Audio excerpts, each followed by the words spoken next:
नमस्ते।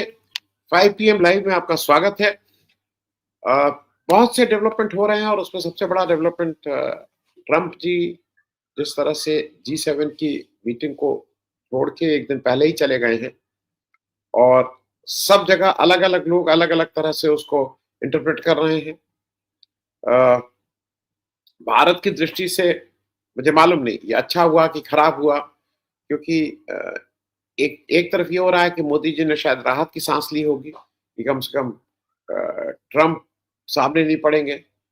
मेरा भी एक जो अपना एनालिसिस था, ये कहीं न कहीं से मैंने एक एनालिसिस बहुत दिन पहले अभी 7, 8, 10 दिन पहले मैंने किया था कि मोदी और ट्रंप जी अब एक-दूसरे का मुँह नहीं देखेंगे क्योंकि मोदी जी अपने को बचाएँगे ज़रा ट्रंप के सामने पड़ने से।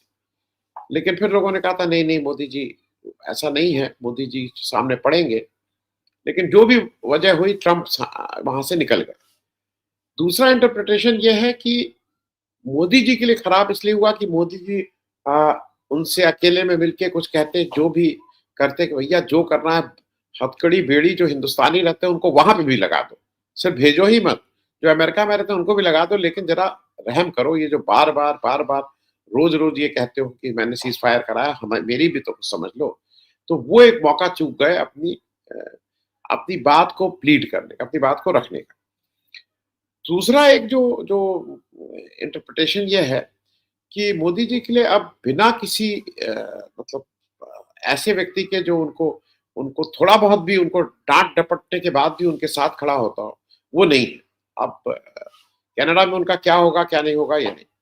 हाँ, इस बीच एक छोटी खबर और ये है कि जो पहला फ़ोटो सेशन था, उसमें मोदी जी की एंट्री नहीं हो पाई। जयशंकर साहब उसमें नहीं घुसा पाए उनको, लेकिन बड़े वाले में मोदी जी घुस गए। हाँ, इसको दिखा दीजिए। बड़े वाले में मोदी जी अंतोगत्वा एंट्री हो गई, लेकिन इसमें ढूँढना पड़ रहा है कि मोदी जी कहाँ खड़े हैं।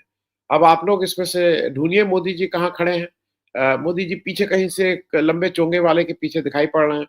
अ, अब मैं तो मोदी जी की हाइट ज़्यादा लंबी समझता था, लेकिन इससे तो लग रहा है कि मोदी जी की वो जो लंबा चोंगे वाला है उसके पीछे नहीं खड़ा होना चाहिए था। ये मेलोनी जी कहाँ खड़ी हैं, ये ज़रा देख लें कि मेलोनी जी के आस-पास खड़े हैं कि नहीं खड़े हैं। ये भी एक उसका वो हो सकता है कि शायद इस वजह से पीछे खड़े हो गए हों वहाँ। दूसरा ये भी एक चीज़ समझ में नहीं आ रही है कि ट्रंप अंतोगत्वा करना क्या चाहते हैं? क्योंकि वहाँ से जब गए तो ईरान-इज़राइल वॉर पूरे पीक पे है। मैक्रोन ने कोई ऐसी बात नहीं कही थी, उन्होंने कहा था भई मैं उस सीज़ फायर पे काम करने के लिए गए हैं। लेकिन उन्होंने उनको भी झिड़क दिया। उन्होंने कहा कि नहीं, नहीं, नहीं ये सब उसको पता ही नहीं है, वो ऐसी उल्लू-पन्ने की बातें मतलब उन्होंने 2 मैक्रोन को भी लगा दिया और उन्होंने कहा मैं कुछ उससे भी बड़ा करने वाला हूँ। तो उससे बड़ा यही करने वाले हैं चाँद, सूरज मंगल कुछ क्या करने वाले हैं ये, वही जाने। एक और डेवलपमेंट मैं इसलिए कर दूँ कि जिसकी वजह से जो जो आज का जो हम लोग बातचीत करेंगे और जो जिसपे सब आप सब लोगों से समझने की कोशिश करेंगे, वो एक बहुत सरप्राइज़िंग चीज़ ये हो रही है कि ये G7 पहले G8 था और इसमें उन 7 देशों के अलावा रूस भी था। 2014 में रूस को इसमें से निकाला गया। अब इसकी बड़ी पैरवी वो कर रहे हैं और मैं भी इस ओपिनियन का हूँ कि किसी बड़े फोरम पे रूस को आपने अगर बाहर रखा है, तो ट्रंप उसकी पैरवी कर रहे हैं और ट्रंप वहीं पे नहीं रुक रहे हैं। ट्रंप अब पैरवी कर रहे हैं कि चीन को भी इसमें ले आएँगे। वो G8 को G9 बनाने के भी उसमें हैं।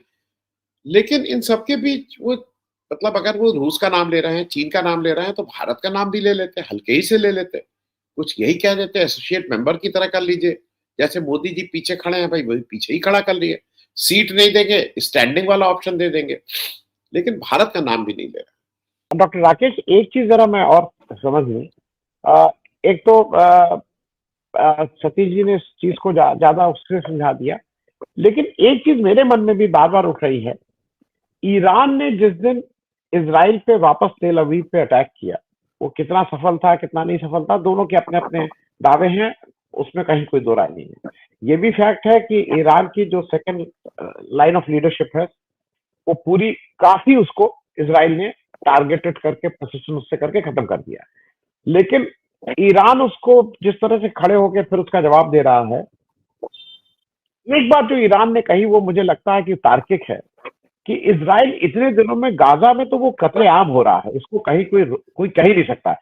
हम कह रहे हैं सब सब तर्क इजराइल के पक्ष में है, लेकिन सब तर्क आपके पक्ष में होने के बाद भी आप लोगों का जिस तरह से कत्ल रोज कर रहे हैं, लोगों को मार रहे हैं, वो कहीं से भी जस्टिफाइड नहीं है।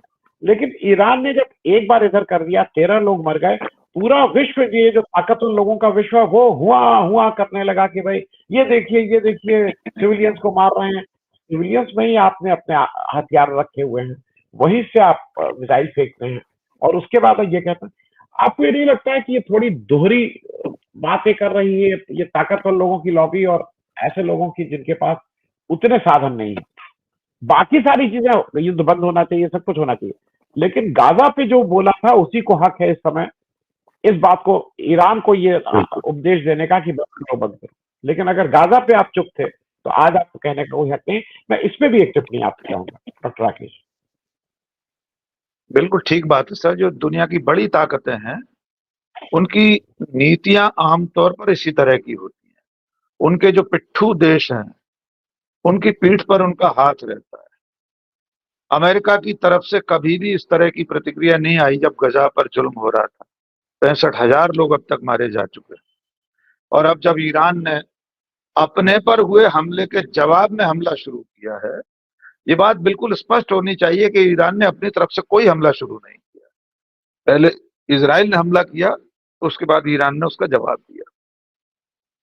इस वक्त डोनाल्ड ट्रंप की जो भूमिका है और अचानक उनका वापस जाना, इसको लेकर मेरे दिमाग में कुछ सवाल आ रहे हैं। कुछ अतीत को लेकर मेरी कुछ जानकारियां जो मैं साझा करना चाहता हूं। आप सब तो जानते हैं, हमारे दर्शकों के लिए ईरान और इजराइल का ये संघर्ष अभी इतना विस्तार पा गया, लेकिन इससे पहले जो फिलिस्तीन का संकट है, अरब इजराइल जो संघर्ष है, वो बहुत पुराना है। 1947 में जब ब्रिटेन वहां से रवाना हुआ, फिलिस्तीन और इजराइल को दो हिस्सों में बांटकर, यूएन का प्रस्ताव 181 था, उसके बाद ब्रिटेन वहां से गया। उसके बाद इतनी लड़ाइयां हो चुकी हैं, अरब इजराइल युद्ध हुआ, ब्रिटेन के जाते जाते शुरू हो चुका था। उस वक्त सारे अरब देश एक तरफ थे, इजराइल अकेला। एक बड़ी लड़ाई 1973 में हुई, उसको योम कुपेर युद्ध कहते हैं। 6 डे वॉर, 6 दिन की लड़ाई थी। योम कुपेर यहूदियों का एक सबसे पवित्र दिन है, प्रायश्चित का दिन होता है, उस दिन वो लड़ाई शुरू हुई। उसके बाद एक बहुत बड़ी घटना हुई थी, मैं इसलिए डोनाल्ड ट्रंप तक लेकर आना चाहता हूं वहां से। इस योम कुपेर युद्ध के बाद जिमी कार्टर ने 1979 में कैंप डेविड समझौता कराया। मिस्र और इजराइल के युद्ध हुआ था, वो वाला जो युद्ध था। और अनवर सादात और मेनेशम बेगन, उनको बुलाकर कैंप डेविड वाशिंगटन डीसी में 100 किलोमीटर दूर राष्ट्रपति का एक रिट्रीट है, वहां 13 दिन जिमी कार्टर बैठे रहे इस काम के लिए। अंत में वो शांति समझौता हुआ, कैंप डेविड समझौता माना जाता है। अनवर सादात और बेगिन को नोबेल पुरस्कार मिल गया शांति का।